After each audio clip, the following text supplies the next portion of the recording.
Excuse me, Seth Rich with the DNC. I think several of you have spoken about provisional ballots and rejected ballots. I guess we've looked at, as an outside practitioner with a vested interest in training our voters, how do we get better access to data that tells us why ballots are rejected, why ballots are cast as provisional, so that we can analyze that and then develop better training guides? Can one of the election officials speak to any work you've done with either the parties or other groups on that type of information? Yeah, so from Denver's perspective, one thing that we do, and we do this for sort of the parties or any candidates that are involved in any election, we have a secure FTP site, and we post basically who's voted and sort of the status. And so if they have a rejected ballot, whether it's signature discrepancy or unsigned ballot, or maybe they had an undeliverable ballot, all that data is posted daily during the election. And then we actually also proactively send out, because we have to notify the voters if there is some sort of issue with their mail ballot. We also give the parties and the campaigns the exact letter that we send to the voter, so then when they do their follow-up and they contact the voter, they have exactly the same wording that we send out, so there's not confusion.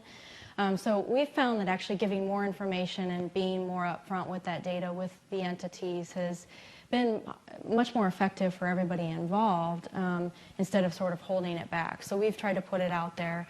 The provisional ballots have significantly declined in Colorado. I put up some data earlier that shows that, and most of the reason for that is the voter registration modernization that we did, where we eliminated the precinct registration deadline, and now have same-day registration. So we've really taken care of most of the reasons that voters would vote a provisional.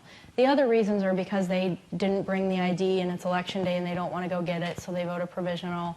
Or maybe they moved into Colorado after the state residency requirement, so potentially they might vote one there.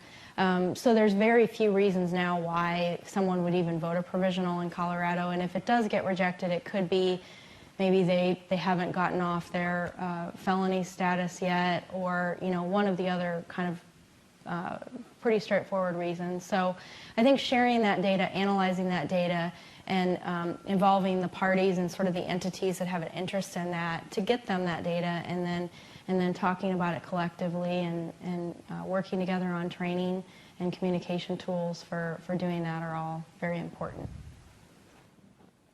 The only thing I would add is the key to that, our states need to have a statewide voter database so that we can code those. And I know in Utah, as we were transitioning through that, and pieces of that were missing because we hadn't fully understood how to utilize that. Not every county was inputting that the same way.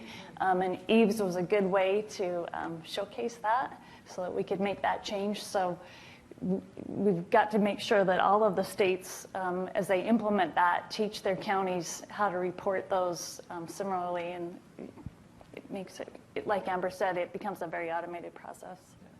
The other alarm going off in my head is if we have a common data format for these voter registration systems in other places, it's very easily reportable and collected in that way as well.